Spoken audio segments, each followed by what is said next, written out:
Okay, welcome back to the second part of our lectures, lectures 6 and 7, part 2. Okay, we talked about um, the protein kinases, we talked about the active site of the protein kinases, the ATP binding site, and the different types of the protein kinases, types 1, 2, 3, 4, and 5.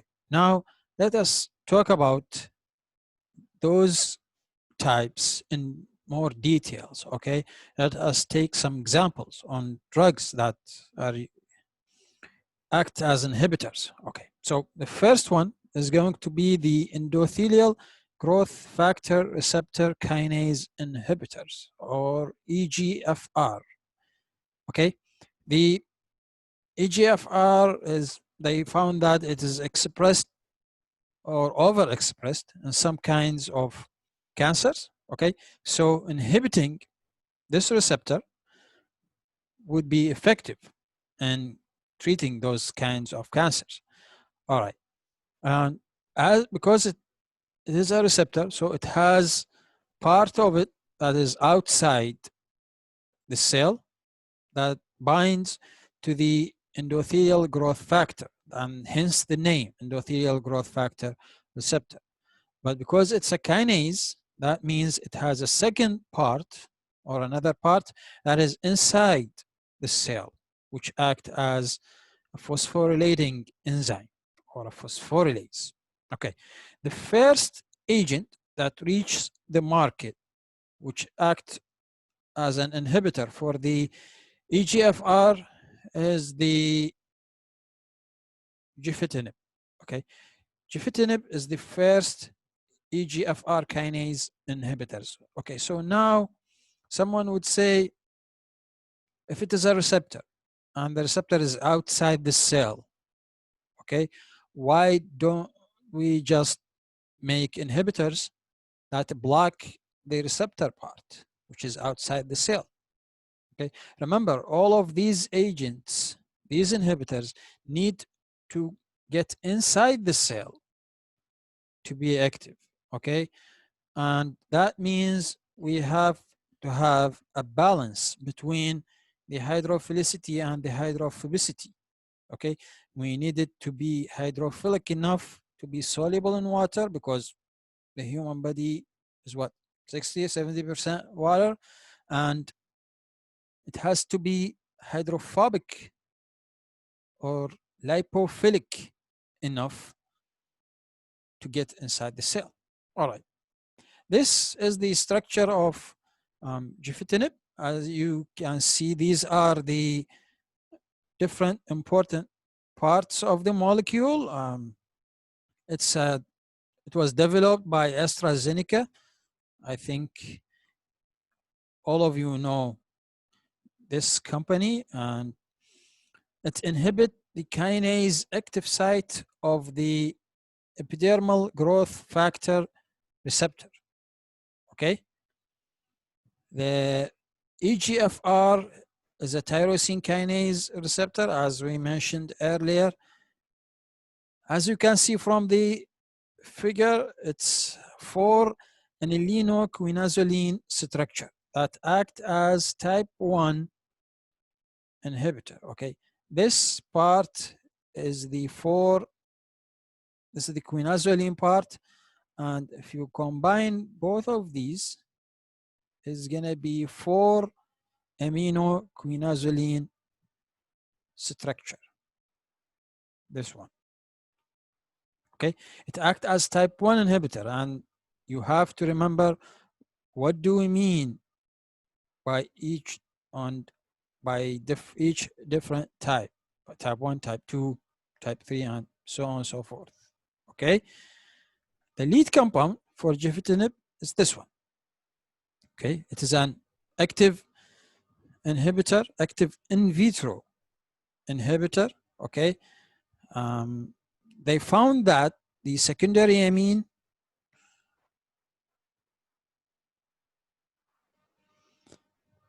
the small lipophilic group and the electron donating substituents. All of these are important for activity. They found that by studying them.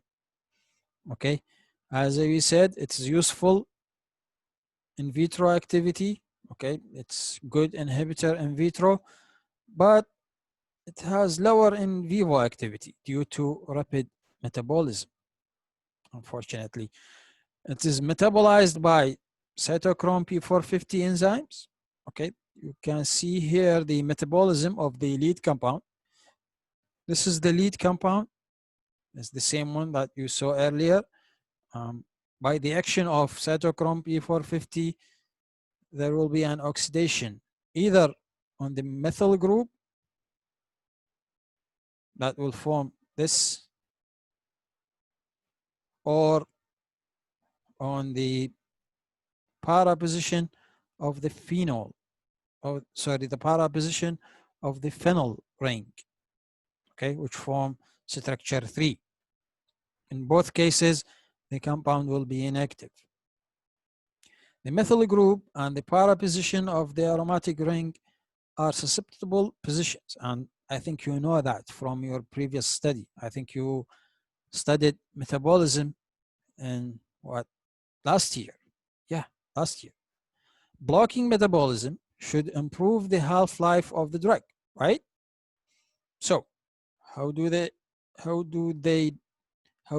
they block the metabolism? That will lead us to the drug design. And we're gonna see that in our lectures, we're gonna focus on drug design. Okay, it's gonna teach you how they design drugs from lead compounds. Okay, so this is our lead compound.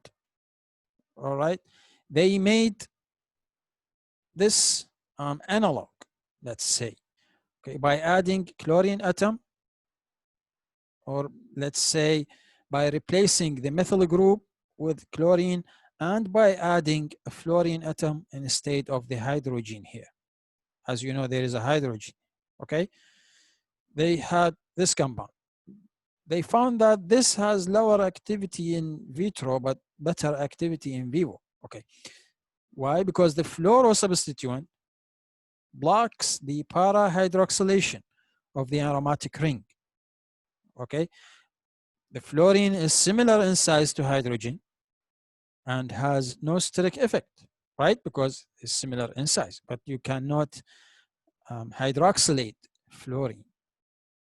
The methyl group was replaced by a chloro substituent. Why? Because chlorine and methyl group have similar sizes and lipophilicities. And you know what that means. That means chlorine acts as a bioisoster for the methyl group. And I think you learned about the bioisosters also last year, right? Correct me if I'm wrong.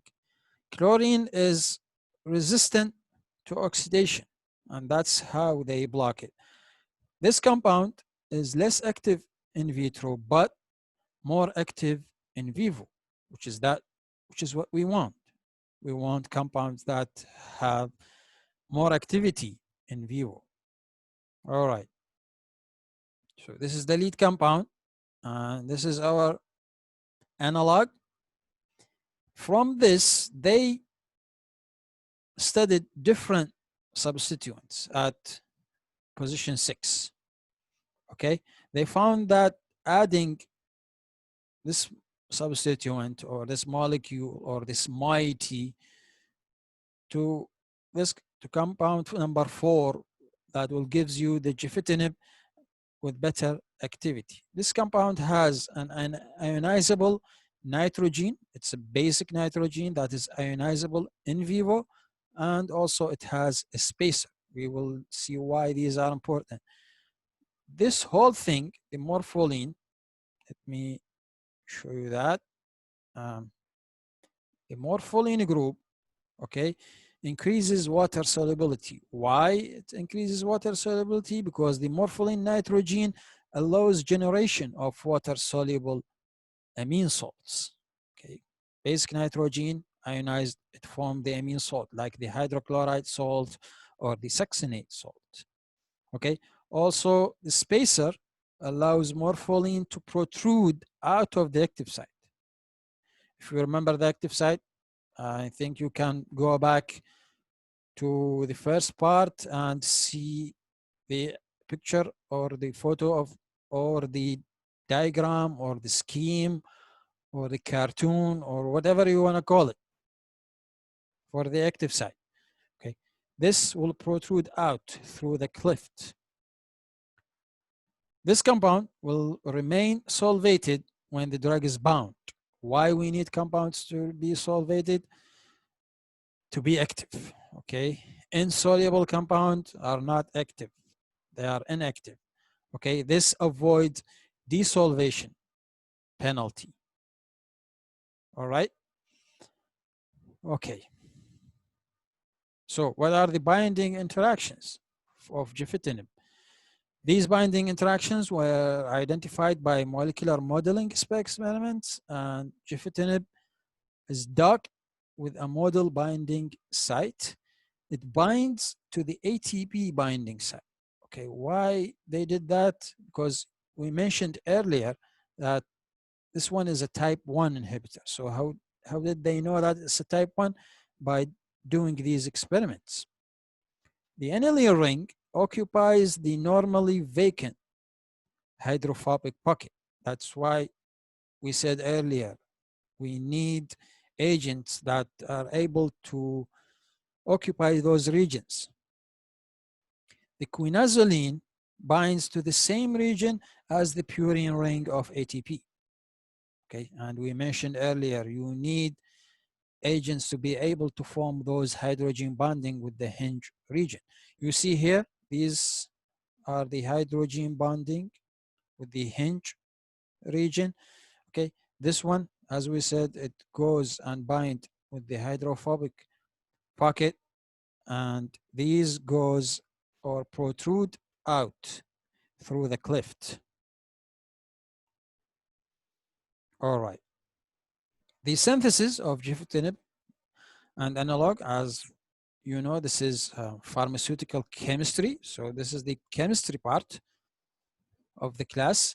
It starts from the quinazoline starting material, this one. Okay. First, they remove the methyl group, and that reveal a phenol group or a hydroxyl. Okay. After that, they protected this group with acetyl, protecting a group. Why they protected that? So it doesn't interact with the during the second reaction. Okay, so you will see in chemistry or in chemical synthesis, if you have a molecule that has different groups, like 1, 2, 3, 4, okay, you protect one, then you do your reaction on the second one, then you go back and deprotect the first one again, and you do that back and forth. All right, so they protected the hydroxyl group with acetyl protecting group, then they change the carbonyl group with chlorine. They with chloro substitution they did here. Okay, after that they added the first important group to the quinazoline, which is the aniline substituent. Okay, we said earlier the aniline occupy the hydrophobic pocket, right? So this is how they added the first important substituent. After that, they deprotect the protecting group that revealed the OH again. Then they added the alkyl group, and that forms gefitinib and its analogs. Okay. Another good example on EGFR kinase inhibitors is the lapatinib. You see the structure here. Okay. It's also 4 anilinoquinazoline structure. It has this part of the molecule, which is the anilinoquinazoline, the 4-anilinoquinazoline, but sorry, it also inhibits the EGFR kinase, but it also inhibits another kinase, which is the ERB2 or the HER2. It's a type 2 inhibitor. Why it's a type 2 inhibitor? Because the fluorobenzyloxy substituent interacts with a hydrophobic pocket that is not exposed in the active form of the enzyme. This is the fluorobenzyloxy. This group interact with a hydrophobic pocket that is not exposed in the active form, which means this only interact with the inactive form of the enzyme. Okay, that's why it is type 2 inhibitor. Okay, the amine, this amine, and the sulfonyl group, both of these two groups are good for aqueous solubility. And as you can see, they can protrude out through the cleft, just like the morpholine of the gefitinib. Amine and sulfonyl occupy a region of binding site that is exposed to surrounding water, which is through the cleft opening. Also, there is no desolvation penalty. The lapatinib, just like gefitinib, doesn't suffer the desolvation penalty. It stays soluble while it is bound to the enzyme. Okay, other examples are the erlotinib and iccotinib. These are the structures. And sorry, this one is erlotinib. So this is I. Okay, this one is correct. This one is not. All right. The Tarceva and the iccotinib. You see the structures here. Both of them are 4-anilinoquinazoline structures. I think this is a bit obvious.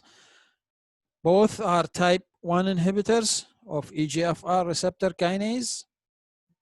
The alkyne group, this one, bind to the hydrophobic pocket guarded by the gatekeeper residue threonine.